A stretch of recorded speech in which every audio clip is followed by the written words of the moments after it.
Minsan, mabagal ang umaga sa avenida. Hindi nagmamadali, hindi rin humihinto. Sa gilid ng kalsada, nakatayo si Sylvia Timplanza. Hawak ang eco bag na puno ng pinamiling grocery supplies para sa kanyang tatay. Maaga pa, pero mainit na ang hangin. Amoy mantika at alikabok. Kumakalansing ang barya niyang gumugulong-gulong sa bulsang punit. Kaya mo to, Sylvia. Kaya mo to. Ang paulit-ulit niyang bulong sa sarili. 2 sakay ng jeep bago siya makarating sa maliit na apartment nila sa Sampaloc. Pakaripa siyang umakyat ng hagdan, lumalangit-ngit ang kahoy. Pagpasok, bumungad ang ubo ng tatay niya. Malalim, parang kumakaluskos sa loob. Ate, tawag ng kapatid niyang si Agnes. Sumilip mula sa pinto ng kwarto. Magulo ang buhok, may hawak na reviewers. Yung maintenance na gamot ni tatay, naubos na kagabi. Inilapag ni Sylvia ang bag at agad nagbukas ng termos. May dala akong lugaw. Mainit pa yan. Pakiinit mo na rin yung sabaw na tinabi ko kagabi. Salamat ate, sabi ni Agnes, tahimik. Sa gilid ng mesa, may board doon na nakadikit sa dingding. Listahan ng gastusin, kuryente, tubig, gamot, tuition at bigas. Luma na ang papel, parang kaliskis na ng isda sa dami ng guhit. Si Rico, tanong ni Sylvia, tumingin sa bakanteng silya. Nasa labas, naghihintay ng kaklase. May project daw silang gagawin, sagot ni Agnes. Lumapit si Sylvia sa tatay nila at bahagyang inayos ang kumot. Tay, lugaw muna tayo. Pasensya na anak. Mahina ang boses ni Mang Timo. Kung kaya ko lang bumalik sa trabaho. Wala kayong dapat isipin, putol ni Sylvia, mahinahon pero matatag. Ako ang bahala. At yon ang paulit-ulit niyang sinasabi mula nang umalis ang nanay nila kasama ng ibang lalaki. 13 anyos siya noon, simula 12, nagtitinda na siya ng banana Q sa kanto. Pagsapit ng 16, tuluyan na siyang tumayong haligi ng tahanan. Ang breadwinner. Hapon na nang pumasok si Sylvia sa pangalawang trabaho niya sa mini grocery sa kabilang barangay. Suot ang nameplate at rubber shoes na pudpod, nagbukas siya ng kaha. May lumapit na matandang babae, nag-abot ng listahan. Iha, pakitingin ng mantika, yung mura lang. Meron po rito nanay, nakasale. Sagot niya ng may ngiti. Hindi nawawala ang ngiti kay Sylvia. Natural na parang ilaw sa kanto. Pero sa dulo ng ngiting yon, may pagod na hindi niya pinapakita. Pagkatapos ng shift, sumabay sa kanya sa tindahan ang kasamang si Lani. Bes, kailan ka ba titigil? 2 na yung trabaho mo, baka malaspag ka. Pagbibiro nito, pero totoong concern. Tigil? Kailan pa naging option yon? Balik na biro ni Sylvia, pero hindi rin talaga siya nagbibiro. Kapag gumaling si tatay at nakatapos si Agnes at si Rico, saka ko na pag-iisipan. Grabe ka, superwoman. Hindi, breadwinner na ate lang. Naglakad sila sa gilid ng ilaw trapiko. May dumaan na bus at sumirit ang hangin na amoy gasolina. Sa hawak niyang plastik, kumalansing ang mga barya. Ang boses ni Lani, nagbiro pa. May love life ka pa ba, Madam Ate? Love life? Umirap si Sylvia nang nakangiti. Kasama yun sa listahan ng gastusin? Pwede naman, libre naman ang pagmamahal. Kantsaw ni Lani. Libre? Saan? Pabili nga. Balik ni Sylvia sabay tawa. Pero sa loob-loob niya, may espasyo talagang bakante. Lugar para sa pag-ibig pero nakabalot muna sa papel ng responsibilidad. Kinabukasan, sa bodega ng isang logistics company kung saan siya nagpa-part-time sa gabi, bumulaga sa kanyang amoy ng karton at alikabok. Kumakalog ang forklift sa sulok, may lalaking nag-aayos ng mga labels sa kahon. Medyo maingay ang radyo, OPM Classics, palaging sintonado. Miss Sylvia, Tawag ng supervisor. eto si Carlo. Siya yung bago sa shift. Magka-team kayo. Tumango si Sylvia bilang pagbati. Kumusta? Ngumiti ang lalaki. Malinis ang gupit, may pawis sa noo pero maaliwalas ang tingin. Kumusta? Ako si Carlo. Inabot niya ang kamay. First night ko. Mukhang ikaw ang master dito. Huwag mo akong i-master. Tutulungan lang kita para hindi ka mapagalitan. Diretsyong tono pero hindi malamig. May rhythm to. Dapat alam mo kung paano bumasa ng packing list at kung saan ilalaga. Magaling na ako riyan. Sabi ni Carlo habang sumisilip sa papel. Natuto ako sa family business namin noon pero umalis din ako. Bakit? Mas gusto kong kumayod ng sarili. Sagot niya, maiksi at walang yabang, parang simpleng katotohanan lang. At may gusto rin akong patunayan. Napatingin si Sylvia at bahagyang nagulat. Kanino? Sa sarili ko. Maikling sagot, sabay tawa na parang hindi sanay magseryoso sa harap ng bagong kakilala. At sa lolo kong may pagka-OC. OC? Over-concerned. Napatawa si Sylvia nang hindi sinasadya. Swerte mo, may nag-aalala sa'yo. Maswerte rin yung may mga kapatid na tulad mo.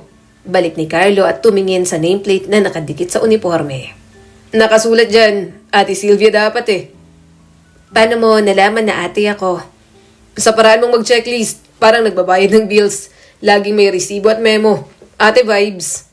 May problema ba? Wala naman, gusto ko nga. Sagot ni Carlo ng seryoso. Gusto ko nga yung may mga nagbabantay kahit sa maliliit na bagay. Nagpatuloy ang gabi na may halong banter at tahimik na pagtatrabaho. Si Carlo ang unang nag-abot ng bote ng tubig. Si Sylvia ang unang nagpaalala ng paghinga. Sa break, naupo sila sa likod ng bodega. Nakatingin sa ilaw ng lungsod na kumikindat-kindat. Kape? Alok ni Carlo at inabot ang termos. Salamat, sagot ni Sylvia, humigop saglit. Masarap. Secret brew ni Lolo. Ngiti ni Carlo. Pinilit niya akong dalhin to. Sabi niya kapag gabi ang trabaho, dapat may kape. Pero hindi instant. OC nga. Biro ni Sylvia. Pero mabait. Dagdag ni Carlo, itinago ang termos. Ikaw, kumusta kayo? Hindi sanay si Sylvia na siya naman ang tinatanong. Okay lang. Tatay ko may iniindang sakit. Kapatid ko, 2 silang umaasa sa akin. Ako ang bahala sa kanila. Mag-isa ka lang? Oo, mag-isa. Tahimik si Carlo saka tumango.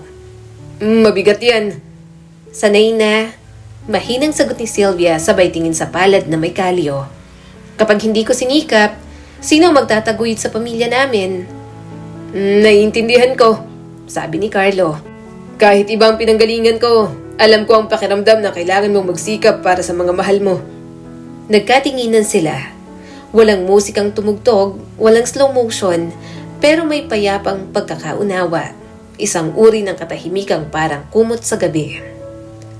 Lumipas ang mga linggo at nagkaroon ng rhythm ang gabi nila. Trabaho, pahinga, kwento. Si Carlo sanay sa mahabang oras. Si Sylvia sa mahabang listahan. Unti-unti, pinapantayan ni Carlo ang pagod ni Sylvia. Hindi para magyabang na kaya niya, kundi para iparamdam na hindi siya iiwan sa gitna. Isang gabi, ipinagluto ni Sylvia ng tinola ang tatay niya bago pumasok. Si Agnes naman ay nagre-review, may hawak na highlighter na parang pandaban niya. Ate, may quiz kami bukas. Wish me luck. Hindi mo kailangan ng swerte kung nag-aaral ka, sabi ni Sylvia at dumikit ang noo. Pero sana, swertehin ka pa rin. Salamat. Ngiti ni Agnes, may halong kaba. Ate, alam mo minsan, naiinggit ako sa'yo. Bakit naman? Parang kaya mong laging maging matatag. Ako, kapag may problema, umiiyak na, sabi ni Agnes. Kaya ako matatag dahil wala na akong choice. Ginagawa ko lang. Hindi to regalo. Sagot ni Sylvia at hinarap ang kapatid. At umiiyak din ako.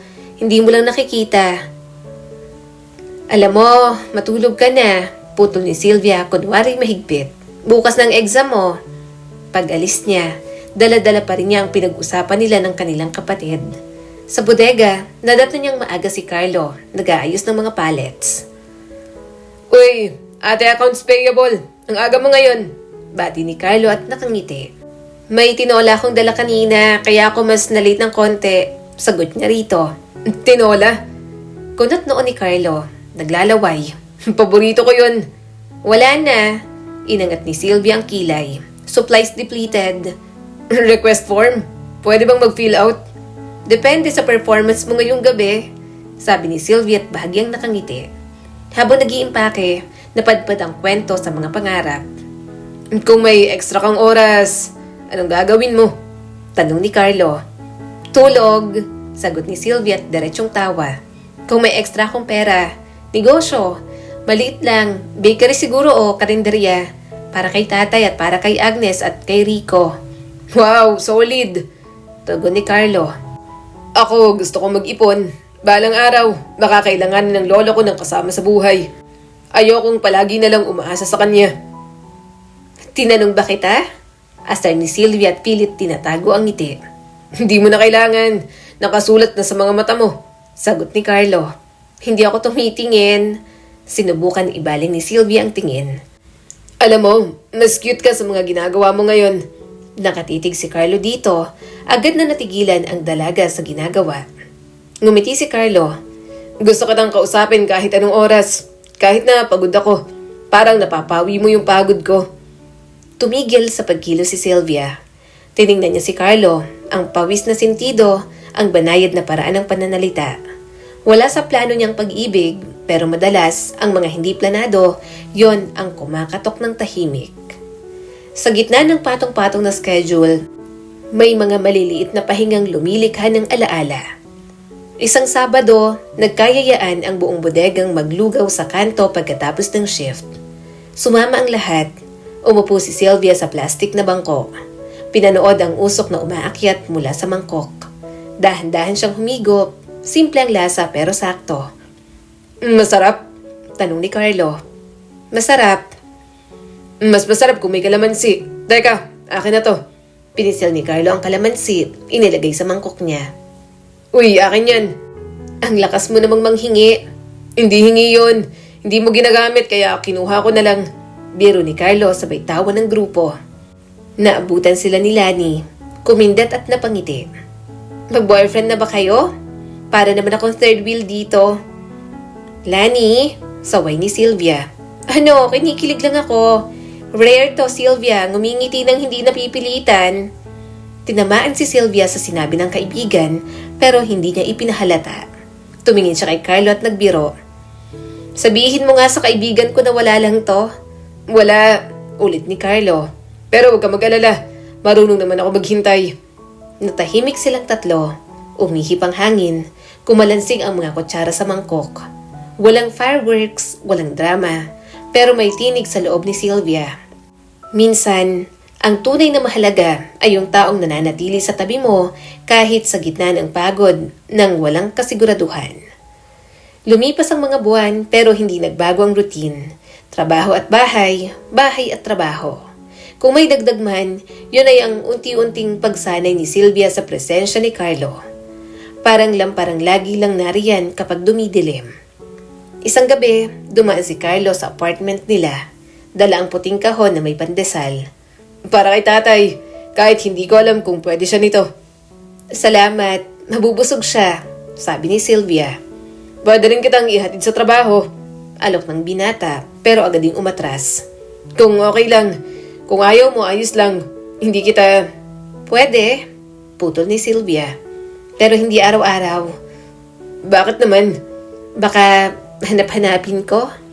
Tumawa si Carlo, pero may narinig siyang katotohanan sa ilalim ng biro. Kabilang doon ang katotohanang mahirap umasa. Kapag masanay ka, mas mahirap mawala. Sa koridor, nadat na nila si Agnes na nag-aayos ng bag. Good evening po. Bati ni Carlo.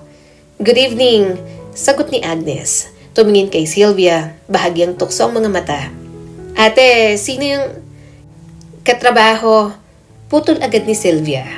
Sanay nang huwag pahabain ng usapan. Katrabaho. Ulit ni Carlo. Kumusta ang pag-aaral? Okay lang po, sagot ni Agnes, ngumiti ng kaunti. Salamat sa pandesal para kay tatay. Walang anuman. Bumaba sila ng hagdan. Maganda ang ngiti ng kapatid mo, sabi ni Carlo. Maganda talaga yon.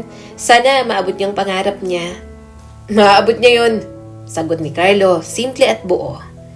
Bakit ang dali mong maniwala? Dahil mas madaling maniwala kaysa ang sumuko. Ikaw nga, hindi sumusuko eh. Hindi na sumagot si Sylvia. Sa halip, pinakiramdaman niyang ang katahimikan sa pagitan nila.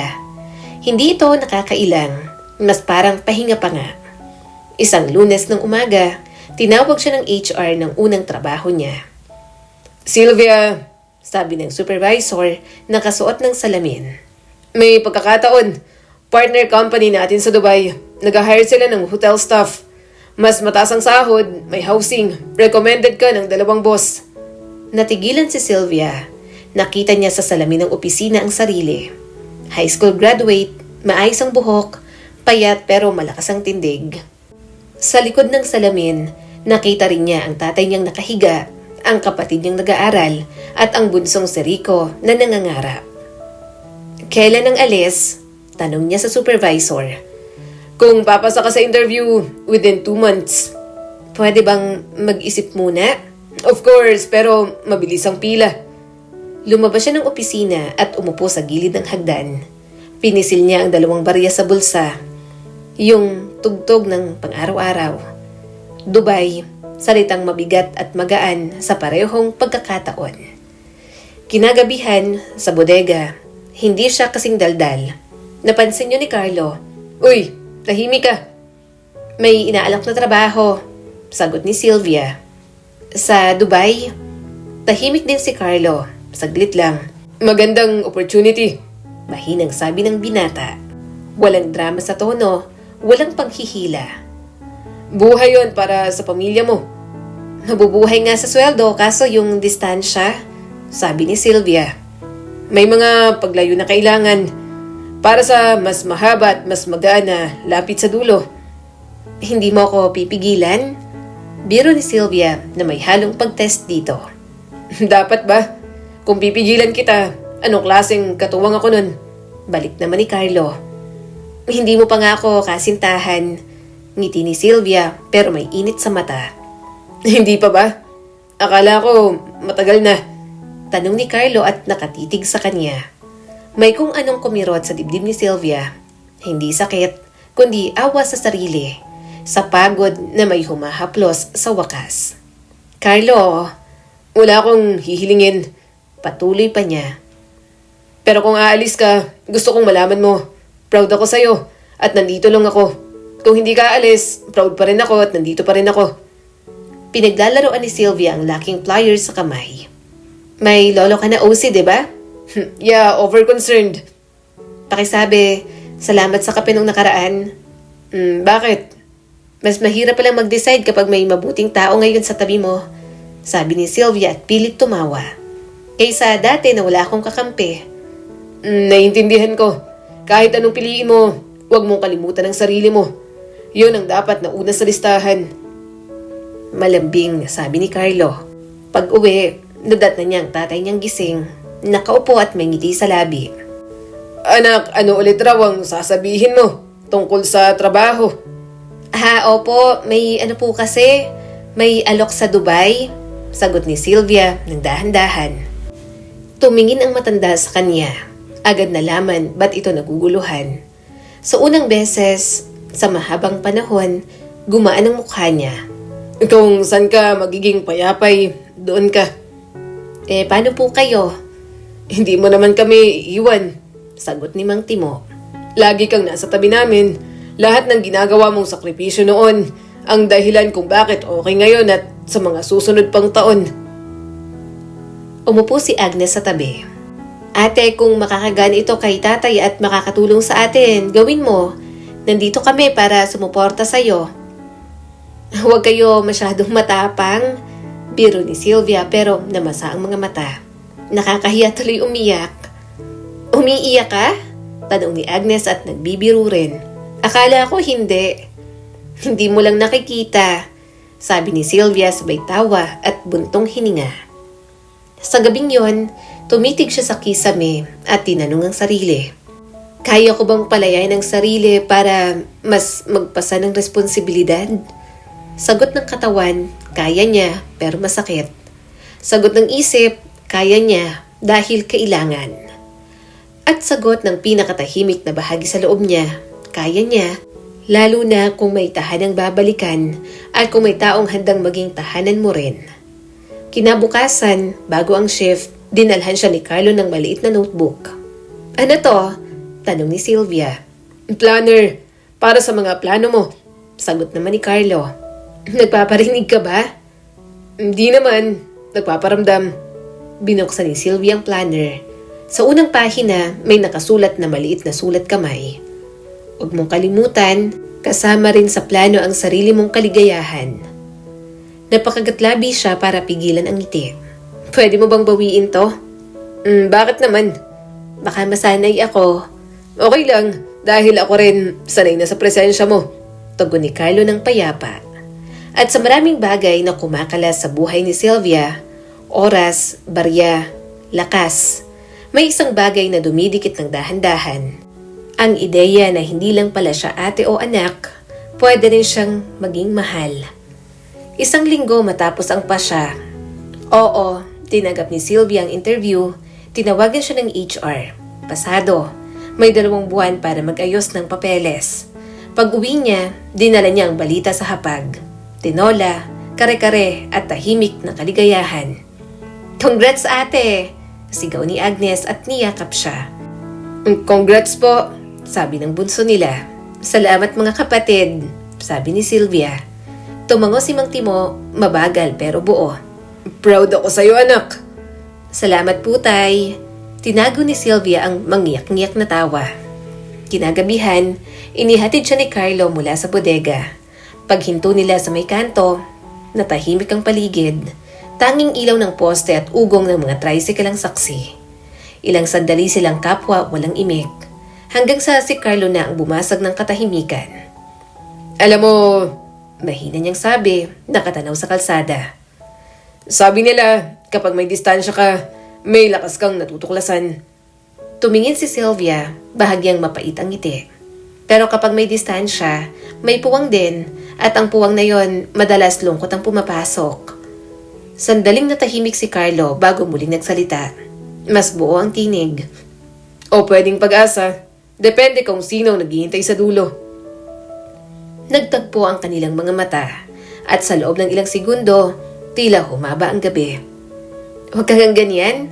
Baka isipin kong kasama kita sa ibang bansa. Nakangiting sabi ni Sylvia. Hindi ba? Tanong ni Carlo ng dahan-dahan.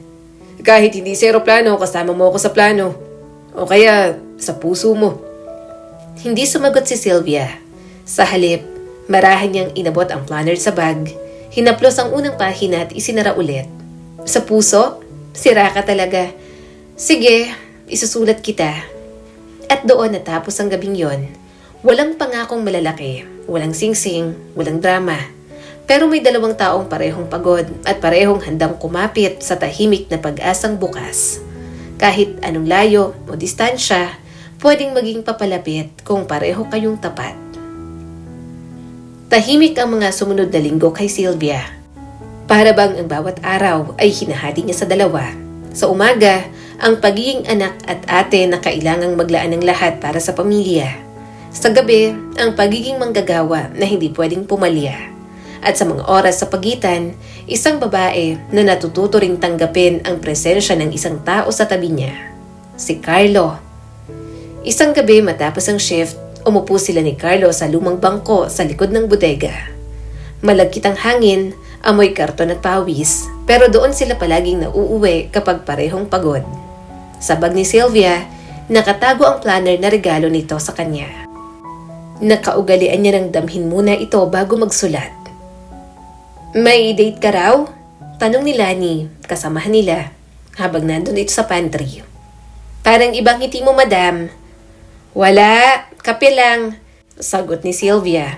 At yun nga, kape lang. Pero ngayong gabi, may dagdag. Isang tanong na matagal nang umiikot.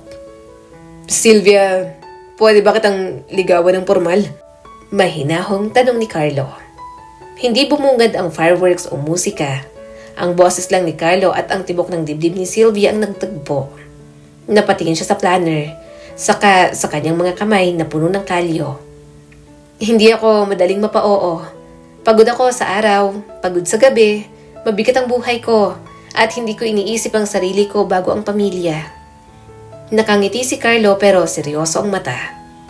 Alam ko, hindi rin kita hihilahin sa lugar na ayaw mo. Gusto ko lang malaman mo na nandito ako.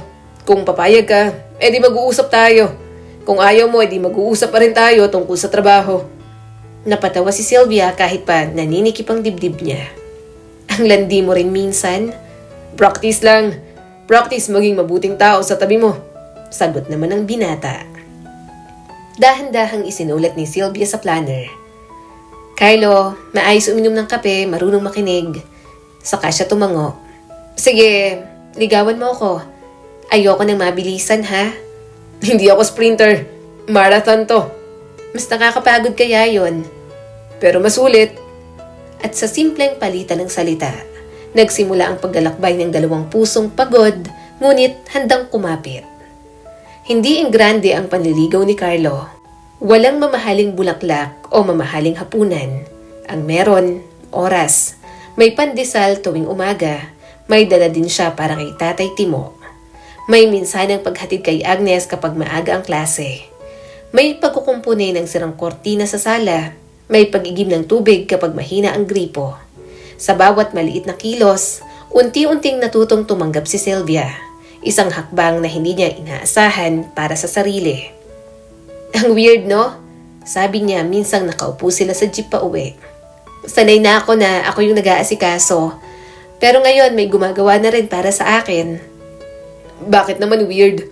Tanong ni Carlo. Kasi baka masanay ako. E di masanay ka. Ang punto naman ng pagmamahal, hindi para dagdagan ng bigat mo, kundi para bawasan. Napalingon si Sylvia. Tahimik lang si Carlo, nakatingin sa bintana ng jeep. Ramdam niyang totoo ang bawat sinasabi nito. Mabilis ang panahon.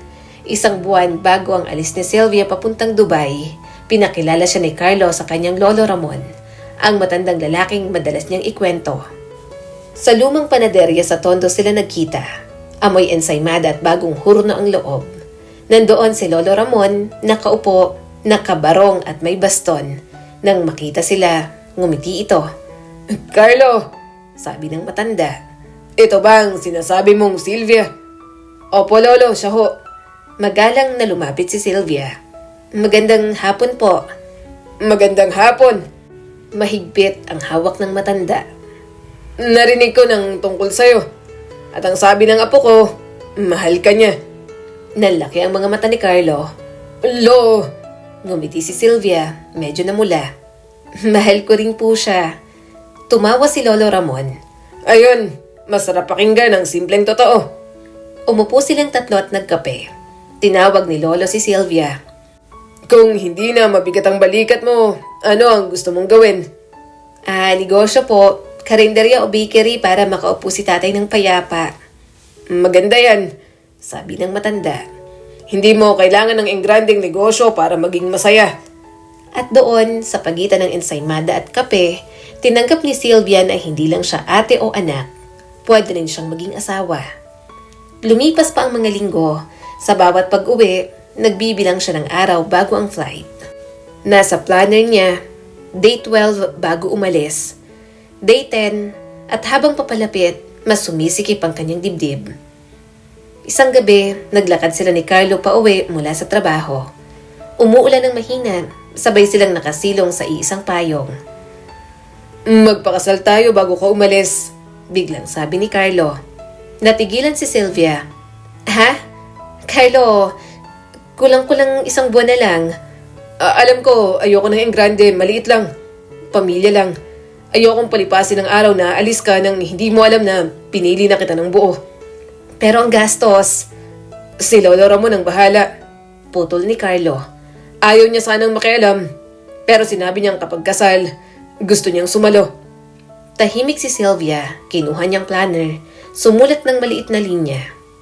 Kasal, simple, katapatan higit sa engrande. Saka siya tumingin kay Carlo. Okay, sige. Guminhawa ang mukha ni Carlo na parabang nabuhatan ng 10 kahon. Salamat. Mabilis pero makulay ang naging paghahanda. Si Agnes ang nag-ayos ng mga simpleng bulaklak na tila nagbibigay buhay sa maliit na altar.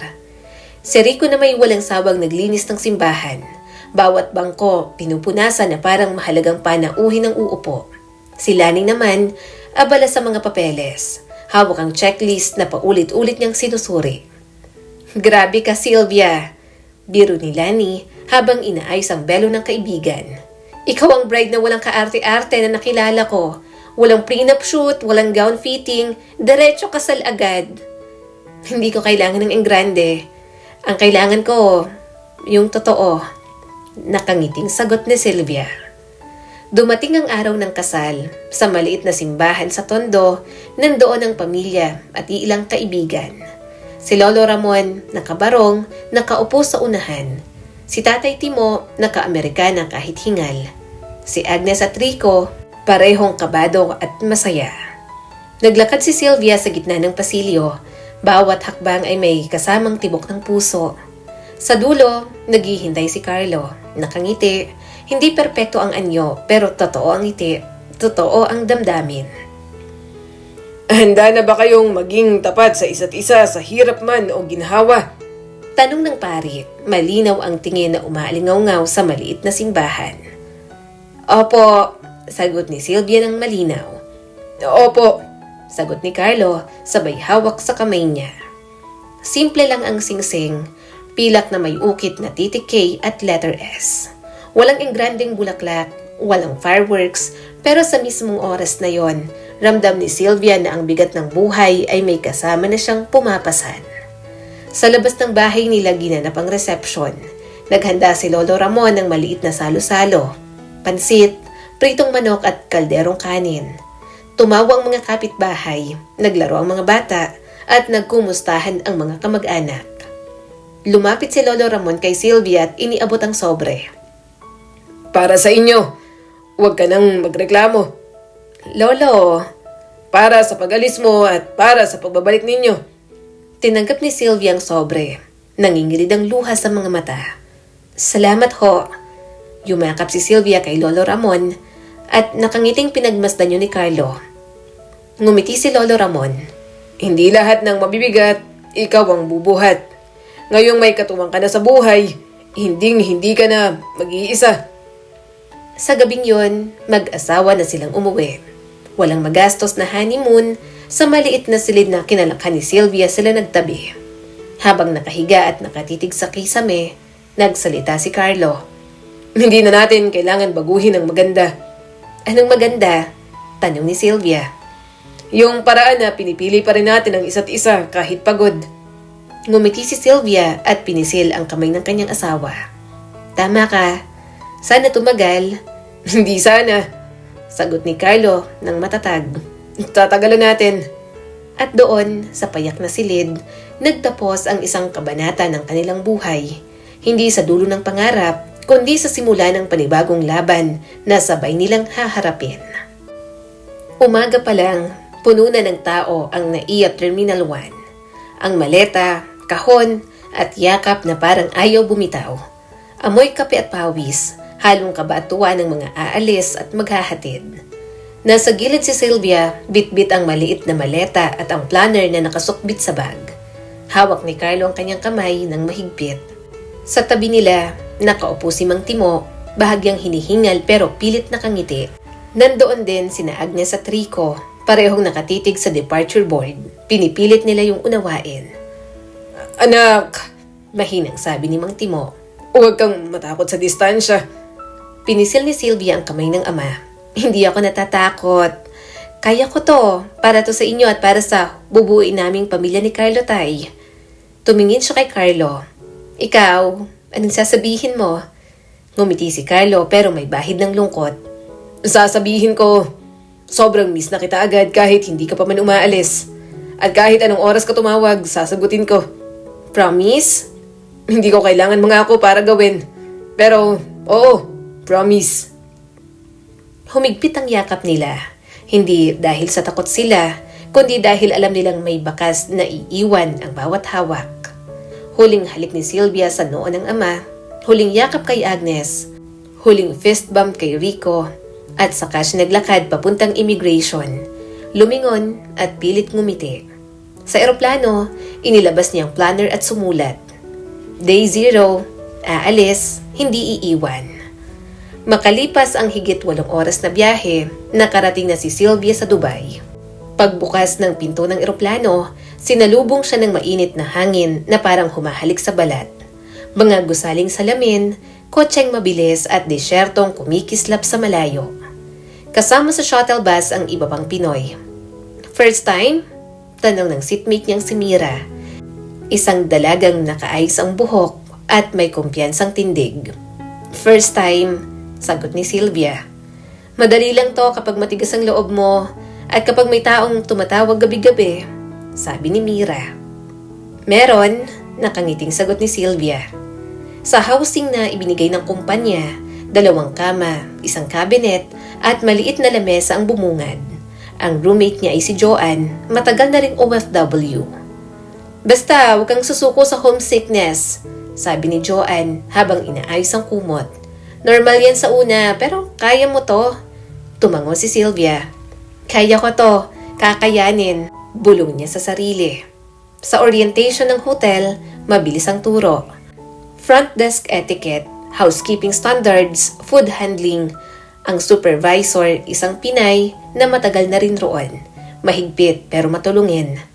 Unang araw ng duty, agad nang sumakit ang mga paa ni Sylvia. Pero nanatili siyang nakatayo sa lobby. Nakangiti, inaalala ang sinabi ni Carlo.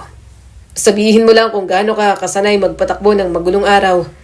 At yon ang ginawa niya. Pag-uwi, agad siyang nag-video call.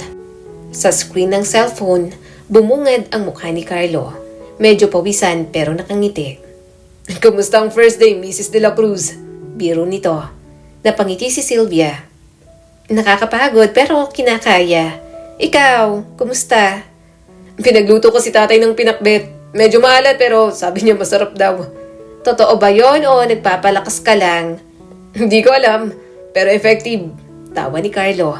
Nagpakita si Agnes ng libro. Ate, pasado ako sa quiz. Nagpakita rin si Rico ng ginawang robot mula sa karton. Tingnan mo ate! Si Mang Timo, nakaupo, ngumiti ng banayad. Anak, huwag kang masyadong magpapagod. Lumuha si Sylvia, hindi sa lungkot, kundi sa tuwa. Sulit ang lahat. Lumipas ang mga buwan, naging normal ang distansya. Umaga, gising si Sylvia ng 6:00, papasok sa duty. 3:00 ang uwian, pero madalas nade-delay. Pagod ang paa pero hindi nawawala ang ngiti. Sa gabi, video call kay Carlo at pamilya. Anong ulam dyan? Tanong ni Carlo minsan. Shawarma, libre sa pantry. Ako, tinola. Ako nagluto. Napangiti si Sylvia. Wow, marunong ka na magluto ah. Of course, YouTube University. Course ko major rin para kay Sylvia. Napailing na lang siya. Ang corny mo. Pero nakangiti. Effective naman. Todo ngiti rin si Carlo. Sa bawat tawag, ipinapakita ni Carlo ang bagong ayos ng bahay.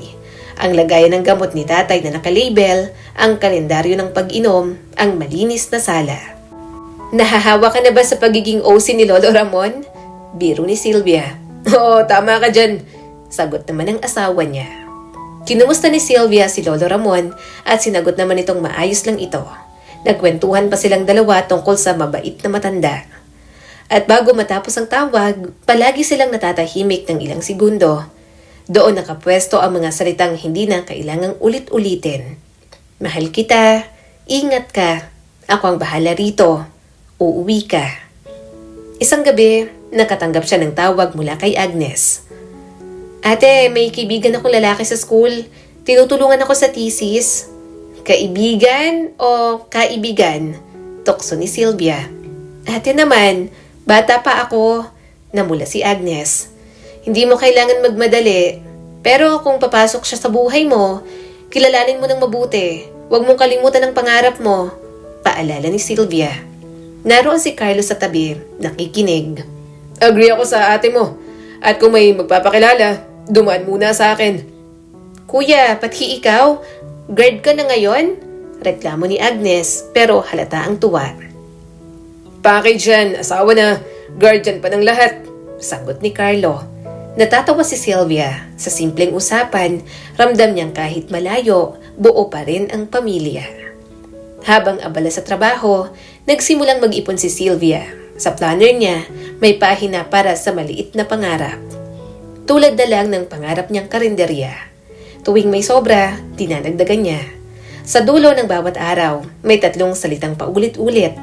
Huwag kang bibitaw. Minsan, naabutan siya ni Mira na nakatitig sa cellphone, malungkot ang mata. Namimiss? Tanong ni Mira. Oo, pero kaya pa. Kaya mo. Basta eto tatandaan mo. Kung totoo ang iniwan mo, may babalikan ka. Ngumiti si Sylvia at tumango. Pagkaraan ng 1 taon, dumating ang balitang ikinagulat niya. Si Agnes, buntis. Tumawag siya kaagad. Agnes, ano to? Nakayuko ang kapatid sa screen. Ate, sorry. Mahal ko siya. Nangako naman siyang papanindigan niya ako. Naiyak si Sylvia. Akala ko pangarap muna bago ang ganyan. Ate, nanginginig ang boses ni Agnes. Hindi ko sinadya. Pero nandito na, paninindigan niya ako. Tahimik si Sylvia. Sa loob-loob niya, naglaho ang galit, lungkot at awa. Ngunit pinili niyang huminga ng malalim. Sige, kung paninindigan niya, susuportahan kita. Pero huwag mong sayangin ang lahat ng pinaghihirapan natin. Magpatuloy ka sa pag-aaral. Tumango si Agnes. Salamat ate. Sa tabi ng tawag, nakita niya si Carlo. Seryoso ang mukha. Sylvia, akong bahala. Hindi mo to papasanin ng mag-isa. Napaluha siya. Si Carlo ang dahilan kung bakit siya lumalaban. Lumipas pang maraming buwan, natapos ang 2 taon ni Sylvia sa Dubai. Sa huling gabi niya sa dorm, umupo siya sa tabi ng kama. Inilabas ang planner. Sa unang pahina, nandoon pa rin ang sulat ni Carlo. Huwag mong kalimutan, kasama rin sa plano ang sarili mong kaligayahan. Ngayon, uuwi na siya. At sa isip niya, hindi lang siya uuwi bilang ate, kundi bilang asawa, bilang babae na pinanday ng sakripisyo. Paglapag ng eroplano sa NAIA, sinalubong siya ng ingay, ng halakhak, ng mga placard na may nakasulat na welcome home. Doon sa bungad ng arrival area, nakita niya si Carlo, naka-long sleeves, pawisan, pero nakangiti. Agad niyang niyakap si Sylvia. Welcome home, Mrs. De La Cruz. At sa bisig nito, alam ni Sylvia, kahit saan siya dalhin ng mundo, may tahanan siyang babalikan. 3 linggo matapos bumalik ni Sylvia mula Dubai, parang bumalik din ang kulay ng bahay nila sa Sampaloc. Sa hapag, laging may sabay-sabay na kainan. Si Mang Timo ay mas lumalakas, may ngiti habang humihigop ng mainit na sabaw. Si Agnes, kahit buntis, ay nakakapagpatuloy ng pag-aaral kahit may tumutulong. Si Rico naman, abala sa mga project niya. Madalas nakangiti habang ikinikwento ang mga kaibigan sa eskwela. At higit sa lahat, naroon si Carlo. Sa loob ng maraming araw, parang wala itong iniwan na puwang sa puso ni Sylvia. Siya ang nagluluto ng agahan, siya ang bumibili ng gamot, siya ang nagbubukas ng pinto kapag may bisita. Kung tutuusin, para bang mas naging buo ang pamilya ng dahil sa kanya. Ang sarap nito, Carlo, sabi ni Agnes habang kumakain ng sinigang na baboy. Seryoso, mas magaling ka pa magluto kaysa kay ate. Uy, reklamo ni Sylvia, kunwaring nagalit. Ako pa rin ang reyna ng kusina. Tumingin si Carlo kay Sylvia at ngumiti. Magaling siya, pero may sikreto ako. Lagi kong nilalagyan ng kaunting luya. Kaya pala. Sabat ni Rico sabay subo ng kanin. Pwede ka na magtayo ng karinderya, Kuya Carlo. Balang araw. Sagot ni Carlo at nakatingin kay Sylvia. Basta, kasama ko siya. Ramdam ni Sylvia ang init ng titig na yon. Sa mga ganitong pagkakataon, parang lahat ng hirap na pinagdaanan niya ay mayroong saysay. 1 linggo, nagpa siya silang mag-date. Simpleng lakad lang sa luneta, bit-bit ang baon na sandwich at juice. Nakaupo sila sa damuhan, pinagmamasdan ang mga batang naglalaro ng saranggola. Namiss ko to, bulong ni Sylvia. Yung simpleng ganito lang. Kahit saan tayo, basta kasama kita. Palagi akong masaya. Sagot ni Carlo. Ang corny mo? Corny, pero yun ang katotohanan. Tumingin si Sylvia sa kanya. Hindi ko alam kung paano ko nakayanan ng 2 taon na wala ka. Hinawakan ni Carlo ang kanyang kamay. Wala kang dapat patunayan. Alam kong mahirap pero pinili mo yon para sa lahat. At pinili naman kitang hintayin. At doon, sa gitna ng parke, nagyakapan silang dalawa. Wala mang engrandeng musika, sapat ang tibok ng puso nila para punuin ang paligid. Lumipas ang mga araw, naging masaya ang kanilang routine. Tuwing umaga, sabay silang namamalengke. Si Sylvia, masinop sa pagbili ng gulay. Si Carlo, malakas magbitbit ng mga supot. Tuwing gabi, sabay silang nanonood ng TV, simpleng teleserye o balita. Sabay din nagkukwentuhan tungkol sa negosyo na pinaplano nilang simulan. Kapag nakaipon tayo ng sapat, gusto ko na magkaroon ng maliit na karinderya, sabi ni Sylvia. May simpleng ulam, mura lang pero malinis. Karinderya ni Sylvia at Carlo. Biro naman ito. Pwede rin kusina ni ate. Napatawa si Sylvia. Basta ikaw magluluto minsan ha, hindi lang ako. Deal! Sagot ni Carlo sabay pinky swear. Sa mga gabing yon, natutulog si Sylvia ng may ngiti sa labi. Para bang lahat ng kanyang sakripisyo ay nagbunga na. Pero gaya ng ulan na biglang dumarating sa maaliwalas na hapon, unti-unti ring nagbago ang ihip ng hangin. Isang gabi, habang inaayos ni Sylvia ang mga plato, napansin niyang wala pa si Carlo. 9:00 na. Karaniwan, sabay silang umuuwi mula sa trabaho o kaya ay maagang nasa bahay. Tinawagan niya ito, 3 ring bago sinagot. Hello, Han. Boses ni Carlo, medyo hinihingal. Nasaan ka? Tanong ni Sylvia. May inuman lang saglit kasama ko ang mga kasamaan sa trabaho. Pasensya na, hindi ko nasabi agad. Ganun ba? Sige, huwag kang magpapakalasing ha? Oo naman, uuwi rin ako agad. At ibinaba na nito ang tawag. Nagpatuloy si Sylvia sa pagliligpit, pero may kung anong kumirot sa dibdib niya. Hindi naman siya selosa, pero parang may kakaibang panlalamig sa tono ni Carlo. Kinabukasan, maagang umalis si Carlo. Wala nang almusal, iniwan lang ang maikling sulat. May early meeting, ingat ka. Binasa ito ni Sylvia habang umiinom ng kape. Hindi niya alam kung bakit biglang may maagang meeting, bakit hindi siya sinabihan kagabi. Sa palengke, nakasalubong niya si Lani. Oy, Sylvia, ang blooming mo Newlywed vibes. Ngumiti naman siya. Thank you. Pero 2 years ago na yung wedding. Nasan pala si Carlo? Tanong ni Lani. Early meeting daw? Kumindan si Lani. Baka merong surprise sa'yo. Napangiti si Sylvia, pero sa loob-loob niya, hindi siya sigurado. Lumipas pa ang mga araw. Dumating ang gabing late umuwi si Carlo. Madalas ang dahilan, overtime, inuman, meetings. Minsan nakauwi ito ng pasado hating gabi. Amoy pabango na hindi niya kilala. Carlo, saan ka galing? Tanong ni Sylvia. Meeting tapos dumaan saglit sa kasama. May konting handaan. Bakit parang ibang amoy mo? Kaninong pabango yan? Inamoy ni Sylvia ang asawa. Napakunot ang noo ni Carlo. Ano na namang ibig sabihin yan? Baka naamoy mo lang sa iba. Huwag ka ngang masyadong mag-isip. Tahimik si Sylvia. Hindi siya nagsalita, pero ramdam niya na may hindi nagtutugma. Sabado ng gabi, habang natutulog si Sylvia, nagising siya sa tunog ng cellphone ni Carlo. Nakalapag ito sa lamisita.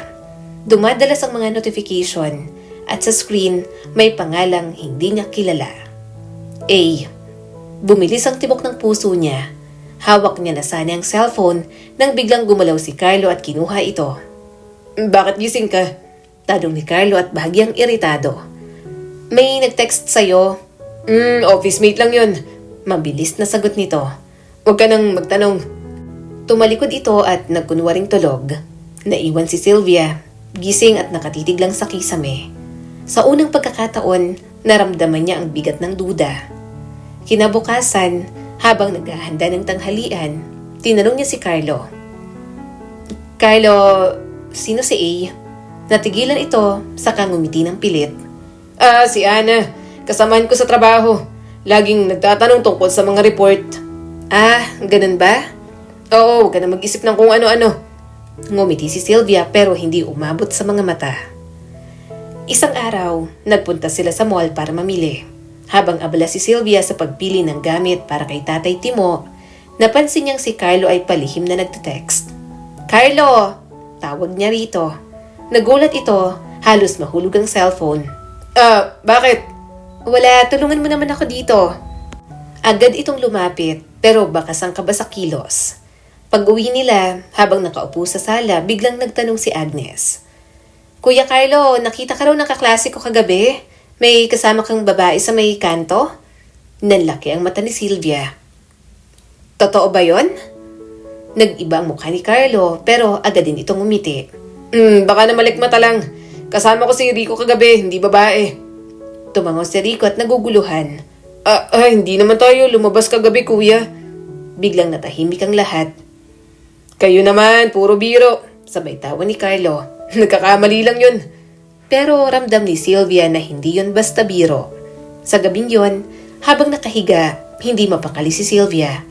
Pinagmamasdan niya si Carlo na mahimbing nang natutulog. Minsan humihilik, minsan tahimik. Bakit parang may tinatago ka sa akin? Tanong niya sa isip. Pinikit niya ang mga mata, pero hindi pa rin siya nakatulog. Kinabukasan, habang naglalaba, dumaan si Lani. Bes, may chismis akong narinig. May nakakita raw kay Carlo sa may cafe sa Santa Mesa.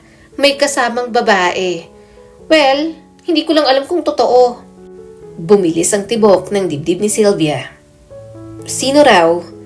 Hindi ko alam. Basta ang sabi nila, bata, maganda, maputi. Ayoko maniwala agad, kaya syempre sinabi ko muna sa'yo. Napaupo si Sylvia, hawak ang basang damit. Bes, baka hindi naman totoo. Dagdag ni Lani. Baka kamukha lang. Ngumiti si Sylvia pero nanginginig ang labi. Baka nga. Baka napagkamalan lang. Pero sa loob niya, nagsimulang mabuo ang pangambang matagal niya nang itinataboy. Kinagabihan, huli na namang umuwi si Carlo. Hindi siya tumawag, hindi nagpaalam. Dumating ito bandang 2:00 ng madaling araw. Amoy alak. Carlo! Bungad ni Sylvia, nakaupo sa sala. Nagulat ito. Bakit gising ka pa? Bakit ngayon ka lang? Saan ka galing? Bulyaw ni Sylvia at hindi mapigilan ng inis. Barkada lang, nagsaya saglit. Ano ba Sylvia, parang interrogation na to. Hindi ito interrogation. Concern lang ako sa'yo. Ang boses ni Sylvia ay nanginginig na. Kung may problema ka sabihin mo, huwag mo akong paikutin. Tahimik si Carlo at hindi makatingin. Pagod lang ako. Sige na, matulog na tayo. At pumasok na ito sa kwarto, iniwan siyang tulala sa sala. Habang nakaupo, pinisil ni Sylvia ang planner. Binuksan niya ito sa blankong pahina at sumulat. Day 750, may mga aninong hindi ko maintindihan. Dapat bang magtanong o dapat maghintay? Tumingin siya sa pinto ng kwarto. Naroon si Carlo pero parang may pader na unti-unting nabubuo sa pagitan nila. At doon, nagsimula ang tahimik na bagyo na magpapayanig sa lahat ng pinaghirapan niyang buuin. Malamig ang hangin ng gabing yon, pero hindi yun ang dahilan kung bakit nanginginig si Sylvia. Kauuwi niya lang galing sa trabaho. Buong maghapon, wala siyang balita kay Carlo. Hindi ito nag-text, hindi sumasagot ng tawag. 10:00 na ng gabi, nakaupo siya sa sala, nakatitig sa pinto habang marahang pinipisil ang planner. Siguro, pauwi na rin siya, bulong niya sa sarili. Pero habang lumilipas ang oras, mas lumalakas ang kabog ng kanyang dibdib. 11:00, wala pa rin. Humigpit ang hawak niya sa planner. May mga gabing umuwi itong amoy alak, may gabing tahimik lang. Pero ngayong gabi, ibang pakiramdam niya. Para bang may tinig na paulit-ulit na bumubulong. May tinatago siya. Tumayo siya, kinuha ang cellphone at muling tumawag. Wala, naka-off ang cellphone. Hanggang sa isang iglap, may narinig siyang pamilyar na tinig. Tinig ni Carlo mula sa kabilang kwarto, sa kwarto ni Agnes. Parang piniga ang puso ni Sylvia. Nanuyo ang lalamunan niya, hindi muna siya nakagalaw ng ilang minuto. Marami ang tanong sa isip niya at tuluyan na siyang tinatangay ng mga ito. Subalit bago pa tumuwid ang isip, marahas niyang binuksan ang pinto ng kwarto. Parang nayanig ang mundo niya at sabay na tumigil. Nandoon si Carlo, hubad ng pang-itaas, pawis at halatang nagulat. Nakayakap ito kay Agnes. ang kapatid mismo ni Sylvia. Nanlaki ang mga mata nito nang bumukas ang pinto. Sylvia! Bulalas ni Carlo at mabilis na tumayo. Ate, sabi ni Agnes, tinakpan ng sarili, nanginginig ang boses. Hindi makapaniwala si Sylvia sa tanawing nasa harap niya. Para siyang natigilan, hindi niya alam kung iiyak o sisigaw. Diyos ko, bulong niya, nanginginig ang boses. Ano tong nakikita ko? Unang nagsalita si Carlo, mabilis at pilit na mahinahon. Sylvia, hindi to yung iniisip mo. Hindi! Malakas na sagot ni Sylvia, halos mabasag ang boses. Ano pa bang dapat kong isipin, Carlo? Nakahubad ka, nakayakap sa kapatid ko, at natigilan siya, nanginginig ang mga kamay. Diyos ko! Hindi ko to ginusto. Nagkamali lang. Nauutal na sabi ni Carlo. Nagkamali? Halos pasigaw na ulit ni Sylvia. Ganito bang tawag mo sa pagtataksil? Nagkamali lang? Lumuha si Agnes, pilit na lumapit. Ate, patawarin mo ko. Hindi ko alam kung paano nangyari. Tumigil ka! Putol ni Sylvia. Tumutulo ang luha, pero matalim ang mga mata. Ikaw, Agnes!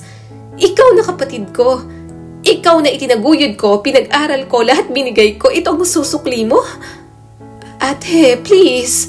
Nanginginig ang boses ni Agnes. Mahal ko siya? Mahal? Bulyaw ni Sylvia at halos mabingi sila. Carlo, asawa kita! Asawa kita at si Agnes, kapatid ko! Paano niyo nagawang ipagpalit ang dugo at sumpa ng kasal sa ganitong klaseng kasalanan? Hindi agad nakasagot si Carlo. Tinitigan niya si Sylvia at halatang desperado. Sylvia, hindi ko alam kung paano nagsimula. Nalito ako at naging mahina ako. Pero hindi kita iniwan. Nandito pa rin ako. Hindi mo ka iniwan? Halos matawa si Sylvia sa pait. Nasa tabi mo nga ako pero buong panahon may nililihim ka. Niloko mo ako. Niloko mo kami at pinili mong kabit ang kapatid ko pa mismo. Hindi na nakatiis si Sylvia. Lumapit siya at mabilis ang palad sa pagbumukha ni Carlo. Malakas, sapat para mapaatras ito. Huwag mo akong tingnan na para bang biktima ka, Carlo. Ikaw ang sumira sa atin. Lumapit ulit si Agnes, umiiyak. Ate, please, hindi ko ginusto. Magsisinungaling ka pa. Sigaw ni Sylvia. Anong hindi mo ginusto? Nakahiga ka na mismo sa kama mo at tinatanggap siya. Wala akong maririnig na paliwanag. Ang tanging naririnig ko ngayon, ang tunog ng pagkadurog ng tiwala at puso ko. Natigilan si Agnes, nakatungo at nanginginig na rin. Humagulgol si Sylvia, pero imbes na manghina, lalo lang siyang tumatag. Alam niyo ba kung anong pinili niyo ngayong gabi? Hindi lang pagtataksil. Pinili niyo ring sirain ang tiwala ko, ang pamilya ko at ang pagmamahal na inaalagaan ko buong buhay. Tahimik ang buong kwarto. Tanging iyak ni Agnes at hingal ni Carlo ang maririnig. Simula ngayon, dagdag ni Sylvia, nanginginig ang boses. Wala na kayong karapatan sa bahay na to. Hindi kita asawa, Carlo, at ikaw, Agnes. Hindi na kita kapatid. Tumayo siya ng tuwid, humihikbi pero matatag. Lumayas kayong dalawa sa bahay na to. Ngayon din. Sylvia, huwag naman ganyan. Pakiusap ni Carlo at pilit siyang nilalapitan. Pero umatras si Sylvia. Huwag mo akong hawakan. Hindi mo na ako asawa at hindi na ako mangmang na patuloy mong maloloko. Nagpumilit si Agnes. Ate, wala akong ibang matatakbuhan. Hindi ko na problema yon. Sigaw ni Sylvia. Umuwi ka sa lalaking pinili mong yakapin sa likod ko. Siya ang piliin mong maging sandalan dahil hindi na ako. Ubus na ako, Agnes. Lumuha si Agnes, bumagsak sa sahig at nanginginig. Pero si Sylvia, mas piniling tumalikod. Lumayas kayo, ngayon din. Dahan-dahan, nag-ayos na gamit si Carlo, nakayuko. Si Agnes, humihikbi habang sinusubukang isuot ang damit. Wala nang naglakas loob na magsalita pa. Habang palabas sila ng kwarto, tumingin si Carlo kay Sylvia. Halos magmakaawa ang mga mata. Pero sinalubong lang siya ng malamig na titig. At sa wakas, nagsara ang pinto. Naiwan si Sylvia sa sala. Mag-isa, nanginginig, pinulot niyang planner at nagsulat kahit basa ng luha ang mga pahina. Day 760, ang gabi ng pagtataksil, ang gabi ng pagpanaw ng tiwala ko. Pero ito rin ang gabi ng pagsisimulang gumante. Itinupi niyang planner, pinikit ang mga mata, at sa gitna ng bigat ng gabi, may nagdiliyab na apoy sa kanyang dibdib. Kung ano man ang nawala, babawiin niya. At kung ano man ang ginawa nila, higit pa roon ang tatanggapin nilang kapalit. Magdamag na hindi nakatulog si Sylvia. Sa bawat sulok ng bahay, rinig ang katahimikan. Pero sa loob niya, umaalingaw-ngaw ang lahat ng sigawan at iyakan kanina. Paulit-ulit niyang nakikita ang mukha ni Carlo at Agnes sa isip. Mga matang puno ng kasinungalingan. Pero habang dumadaloy ang luha, unti-unti ring nabubuo ang apoy sa dibdib niya. Hindi ako mapapakain ng sakit na to. Kung sinira nila ako, masisirain ko sila sa parang hindi nila makakalimutan. Kinabukasan, dumating si Lani dala ang pandesal. Napansin niya agad ang namumulang mata ni Sylvia. "Bes, ano nangyari?" tanong niya. Napabuntong hininga si Sylvia. "Nahuli ko sila. Si Carlo at si Agnes." Nanlaki ang mga mata ni Lani. "Ano? Diyos ko, yung asawa mo at kapatid mo?" Tumango si Sylvia, nanginginig ang kamay. "Oo, dito mismo sa bahay." Napatakip ng bibig si Lani, pero agad din siyang tumindig, puno ng galit. "Grabe sila? Mga hayop? Anong balak mo ngayon?" Pinisil ni Sylvia ang planner na hawak niya. "Hindi ako malulunod sa luha ko. Hindi ako mananahimik. Sisiguraduhin kong hindi lang ako ang masasaktan. Kung anong ginawa nila, mas matindi ang babalik sa kanila." Sa barangay, sumugod si Sylvia kasama si Lani at ilang kapitbahay. Formal niyang isinumbong ang ginawa ni Carlo, hindi lang bilang pagtataksil, kundi bilang kawalan ng respeto sa kanilang kasal. "Kapitan," wika ni Sylvia, diretso ang boses. "Gusto kong malaman ng buong komunidad kung anong klaseng tao ang asawa ko at ang kapatid ko. Hindi ako tatahimik." Nagkatinginan ang mga opisyal. Agad na kumalat ang balita at kinahapunan, usap-usapan na sa kanto, sa sari-sari store, sa palengke. "Si Agnes daw, kapatid ni Sylvia," bulong ng isa. "Si Carlo, ang bait pa naman tingnan, pero magkabit pa lang bayaw at hipag," dagdag ng iba. Parang apoy na kumalat ang chismis. Samantala, hindi umimik si Tatay Timo tungkol dito, pero labis siyang nalulungkot. Gayunpaman, pumanig siya sa anak niyang nasa tama, si Sylvia. Hindi nagtagal, nagpakita si Carlo sa bahay, dala ang supot ng grocery, para bang walang nangyari. "Sylvia, pwede ba tayo mag-usap?" Pakiusap nito. Lumabas si Sylvia, nakatayo sa pintuan at nakahalukip-kip. "Wala na tayong dapat pag-usapan. Tama na. Alam na ng lahat." Anong ibig mo sabihin?" "Sinabi ko sa barangay, alam na ng lahat kung anong klaseng tao ka." Halos mamutla si Carlo. "Ginawa mo yun?" "Ginawa ko at uulitin ko pa. Hindi ako ang dapat mahiya, Carlo. Ikaw." Lumapit si Carlo, nagmamakaawa. "Sylvia, please. Bigyan mo pa ako ng pagkakataon." "Pangatawanan mong pinili mo," mariin niyang sagot. "Hindi ako mangmang para yakapin muli ang taong niloloko ako at nagtaksil sa akin." Samantala, si Agnes ay nagbalot ng ilang gamit at pansamantalang tumira sa bahay ng kaibigan. Pero kahit saan siya magpunta, dala niyang bigat ng hiya. "Ano raw? Si Agnes buntis pa raw pero ang ama, mismong bayaw niya?" Bulungan ng mga kaklase niya. Kahit sa eskwela, ramdam niya ang tinginan at mga bulungan. Hindi na siya makapasok at makapag-aral ng maayos. Umuwi siya isang gabi, umiiyak at kinatok si Sylvia. "Ate, please, patawarin mo na ako. Hindi ko alam kung saan ako pupunta." Binuksan ni Sylvia ang pinto, malamig ang mga mata. "Hindi mo ba naisip yan bago mo ko traidorin? Ngayon ka lang natatakot kasi lahat na ng tao ay nakakaalam?" "Ate, kapatid mo pa rin ako. Malapit ng due date ko." Nanginginig na sabi ni Agnes habang umiiyak. "Hindi na," mariing sagot ni Sylvia. "Anong pake ko simula ng piliin mong wasakan ng pamilya natin? Tinanggal mo ang sarili mo sa pagiging kapatid ko. Sa mata ko, isa ka nilang taong kilala ko dati. Isang makapalang mukha na may utang na loob sa akin na hindi mababayaran. At isinara niya ulit ang pinto. Iniwan si Agnes na umiiyak sa labas. Kinabukasan, habang nasa palengke si Sylvia, biglang nagpakita si Carlo. Pinilit siyang harangin. Mag-usap naman tayo, Sylvia. Please, hindi ko kayang mawala ka. Tinalikuran na ako ni Lolo Ramon dahil sa nagawa ko. Please naman, mag-usap tayo. Bakit pa? Buti nga tinalikuran ka niya. Nakakahiya ka maging asawa at mas nakakahiya ka maging apo. Mariin niyang sagot. Hindi mo ako inisip bago mo ako pinagtaksilan. Makasarili ka. Sarili mong kaligayahan lang ang inisip mo. Napatingin ang mga tao sa paligid. Ang mga tenderang nagbebenta ng gulay, mga mamimili at lahat ay nakikinig. Mga kapitbahay! Malakas na wika ni Sylvia. Etong lalaking to ang asawa ko na nagtaksil sa akin. At hindi lang basta kabit ang pinili niya. Kapatid ko pa. Umalingaw-ngaw ang bulungan at sigawan. Walang hiya ka palang lalaki ka. Ang kati mo, sabi ng isang matanda. Grabe, sariling hipag. Nakatayo si Carlo, namumutla at hindi makapagsalita. Dali-daling umalis, iniwan ang mga mata ng komunidad na humuhusga sa kanya. Sa mga sumunod na linggo, para bang bumaliktad ang mundo.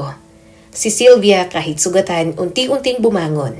Nagpatuloy siya sa pagtatrabaho, tumutulong sa tatay niya at kay Rico. Unti-unti niyang sinimulan ang maliit na negosyong matagal niya ng pangarap. Isang karinderyang binuksan sa mismong kanto ng kanilang barangay. Karinderya ni Ate Sylvia, nakasulat sa tarpaulin at sa unang araw pa lang, dagsa na ang mga tao. Hindi lang dahil sa masarapang pagkain, kundi dahil sa respeto ng mga tao sa kanya. Sa babaeng pinagtaksilan, pero hindi bumagsak. Saludo kami sa'yo, Sylvia. Wika ng isa sa mga kapitbahay. Hindi lahat kayang tumayo pagkatapos ng ganyang sakit.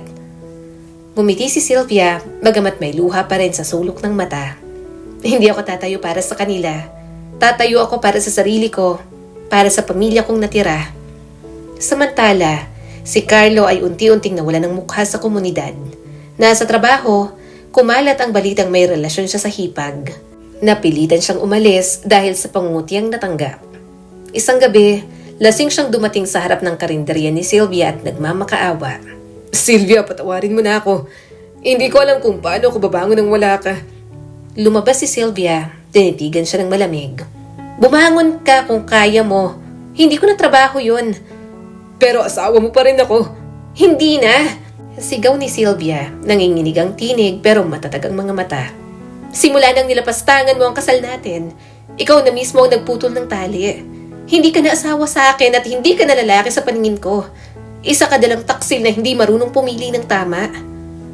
Nagtawanan at nagbulungan ang mga tao sa paligid, lalo pang napahiya si Carlo. Si Agnes naman, halos hindi na makalabas ng bahay ng kaibigan. Lahat ng kakilala niya, tumalikod.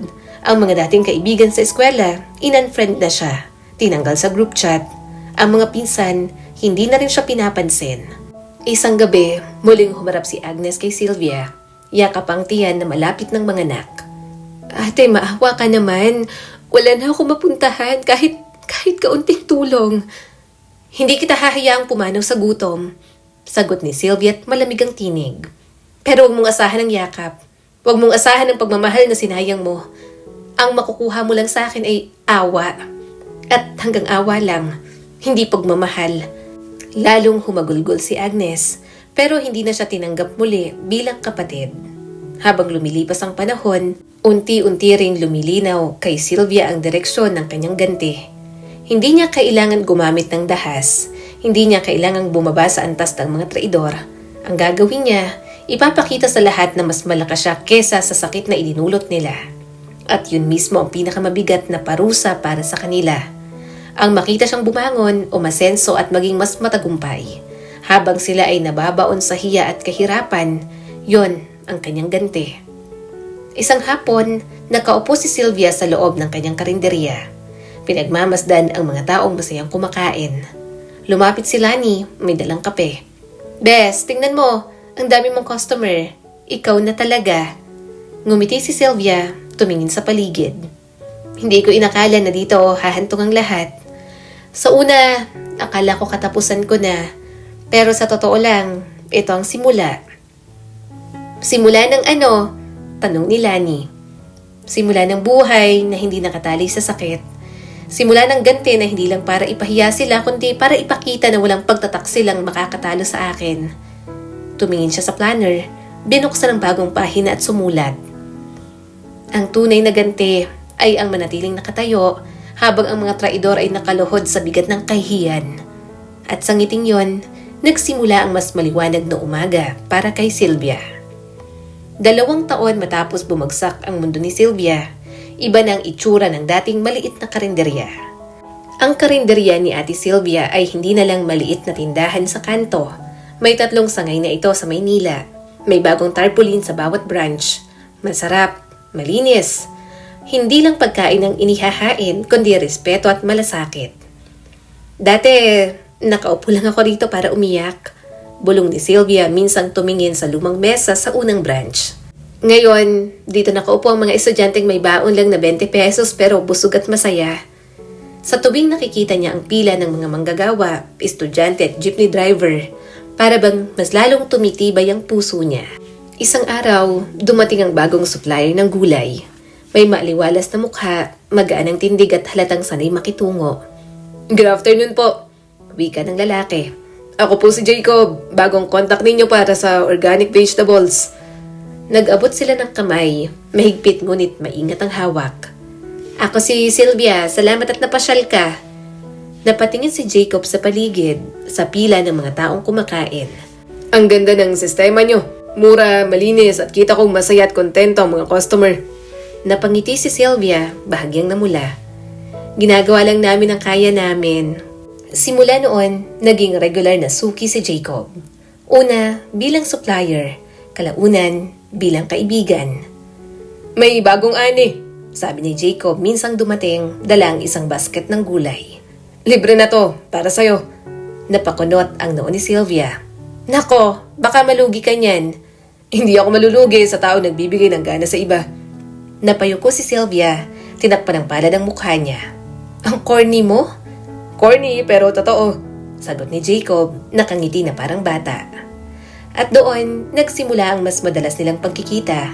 Hindi ang grande, minsan kasama niya ito sa pamamalengke. Minsan, nagyayaya ng kape pagkatapos ng delivery. Isang gabi, nagpunta sila sa maliit na cafe, malapit lang sa main branch. Ang dami mong ginagawa para sa iba. Kailan ka naman maglalaan para sa sarili mo? Sabi ni Jacob. Tahimik si Sylvia. Matagal ko nang tinanggal ang para sa sarili. Baka panahon na para ibalik. Tugon ni Jacob. Baka panahon na para may mag-alaga rin sa'yo. Napatingin si Sylvia. Sa unang pagkakataon, muli niyang naramdaman ang pintong matagal ng sarado. Hindi niya pa kayang buksan ng buo, pero alam niyang naroon na ang susi. Makalipas ang ilang buwan, naging malinaw na ang nararamdaman nila. Naglalakad sila sa parke isang gabi, kumakain ng fishball. Ngayon lang ako ulit nakatikim nito ng masaya, sabi ni Sylvia at tumatawa. Bakit naman? Tanong ni Jacob. Dati kasi, fishball lang ang kinakain ko kapag pagod at malungkot. Ngayon, fishball pa rin, pero may kasama ng taong nagpapagaan ng puso ko. Ngumiti si Jacob, sabay tusok ng isa pa. Hindi naman kailangan ng mamahaling dinner para maging espesyal ang isang gabi. Minsan sapat ng fishball. At doon, bumulwak ng tawa si Sylvia na parang isang bagay na matagal na niyang hindi nagagawa. Isang gabi, hinatid siya ni Jacob pa uwi. Huminto sila sa harap ng bahay. Sylvia, simula ni Jacob, halatang kinakabahan. Hindi ko alam kung oras na para sabihin to, pero mahal kita. Matagal ko nang alam at ayokong magpalampas pa ng oras. Napatitig si Sylvia. Hindi niya agad alam ang sasabihin. Matagal niyang inisip na wala ng lalaki na magmamahal sa kanya ng tapat. Pero sa mata ni Jacob, walang kasinungalingan, walang lihim. Jacob, dahan-dahan niyang sagot. Matagal kong inisip na hindi na ako mamahalin ulit. Pero sa'yo naniniwala akong posible. Hinawakan ni Jacob ang kamay niya. Hindi lang posible. Totoo. At sa ilalim ng ilaw ng poste, hinalikan siya ni Jacob. Hindi halik ng pagnanasa, kundi halik ng pangako. Pagkaraan ng isang taon, Matapos niyang maayos ang annulment papers ay muli siyang nagbihis ng puti. Ngunit ngayon, hindi na siya babaeng sugatan. Nasa altar siya ng simbahan sa piling ng lalaking minamahal siya ng buong buo. Oo, sagot ni Sylvia sa tanong ng pari. Handa akong magmahal muli. Palakpakan, masaya ang lahat, lalo na sina Mang Timo at Rico na parehong umiiyak sa saya. Ang bagong kasal na sina Sylvia at Jacob, simpleng salo-salo lang ang ginawa pero puno ng kasiyahan at musika. Hindi grande ang kasal pero totoo ang lahat dito. 2 taon matapos ang kasal, mas lumago pa ang karinderya. May komisardi para sa soses at sabaw, may mga empleyadong tinuturing niyang pamilya. Sa bahay, may bagong ingay, iyak ng sanggol. Kumain na si baby? Tanong ni Sylvia habang inaayos ang mesa. Kumain na, Han. Sagot ni Jacob, karga ang kanilang anak na babae. Tingnan mo, may dimple sa pisngi. Mana sa'yo. Umilaw ang mata ni Sylvia. Mana sana sa sipag ko. Basta, wag sa pagiging suplado ko. Balik ni Jacob. Nagkatawanan sila at sa sala ng kanilang bahay, ramdam ang init ng bagong pamilya. Samantala, sa kabilang bayan, si Agnes ay nagsusumikap bilang isang ina. Sa tuwing nagkikita sila ni Sylvia, dala niyang anak at dahan-dahan, natututo siyang panindigan ng buhay na pinili niya noon. Hindi pa sila magkaayos ng buo, pero hindi na rin kasing talim ang pagitan. Si Carlo wala ng balita, may nagsasabing nasa probinsya, nagtatrabaho sa maliit na hardware. Hindi na yun mahalaga kay Sylvia, wala na itong epekto, para na lang itong lumang kwento na matagal nang naisara. Isang gabi, binuksan ni Sylvia ang planner na matagal niya nang kasama sa bawat laban. May bagong pahina, malinis at sumulat siya. Hindi lahat ng sugat ay sugat pang habang buhay. Ang iba nagiging daan para muling magmahal. Ngayon may tahanan na akong totoo, may anak na simbolo ng bagong bukas. Ito ang ganti ko, hindi sakit kundi kaligayahan. Itinupi niya ang planner, tumingin sa langit. May bituin, hindi kasing liwanag ng noon, pero sapat para ipaalala. Kahit sa gitna ng dilim, may bagong simula. Nang sumunod na araw, muling nagbukas ng karinderya si Ate Sylvia. Dumating ang mga suki, mga estudyanteng kumakaway, mga bata na humihingi ng dagdag sabaw. Tita Sylvia, sigaw ng isang bata. Pwede pong dagdag sabaw? Ngumiti naman siya. Pwede, basta marunong kang magpasalamat. Salamat po, bawi ng bata. At sa hapong yon, habang pinagmamasdan niya ang mga taong busog at masaya, alam ni Sylvia na ang tunay na ganti ay natupad na. Ang makita ang sarili niyang masaya, minamahal at may pamilyang buo. Sa buhay, may mga sugat na dulot ng pagtataksil at kasinungalingan. Sugat na parang hindi nagagaling, ngunit ipinakita ni Sylvia na ang pinakamabisang ganti ay hindi paghihiganti sa paraang marahas, kundi ang pagpili ng dangal at pagpapatuloy ng sariling pangarap. Sa halip na hayaang lamunin siya ng sakit, bumangon siya at nagpatuloy, ipinakita sa lahat na walang pagtataksil ang makakasira sa taong marunong magpatawad sa sarili at pumili ng tamang laban. Mula sa kanyang karanasan, natutunan din natin na ang tunay na hustisya ay kusa ring dumarating. Sa anyo ng hiya at karma sa mga taong nagtaksil at sa anyo ng mas maliwanag na kinabukasan para sa taong marunong tumindig. Ang pagmamahal, kapag ibinigay sa maling tao, nagdudulot ng sugat. Ngunit kapag natutong maghintay at magtiwala ulit, nagiging daan ito sa bagong simula. Sa dulo, ang pinakamahalagang aral ay ito. Hindi mo kontrolado ang pagtataksil ng iba, pero kontrolado mo kung paano ka babangon at kung paano mo haharapin ang bukas. Muli, ako po si Skylar Guro at sana'y may bago na naman kayong natutunan sa kwento natin ngayon. Maraming salamat po.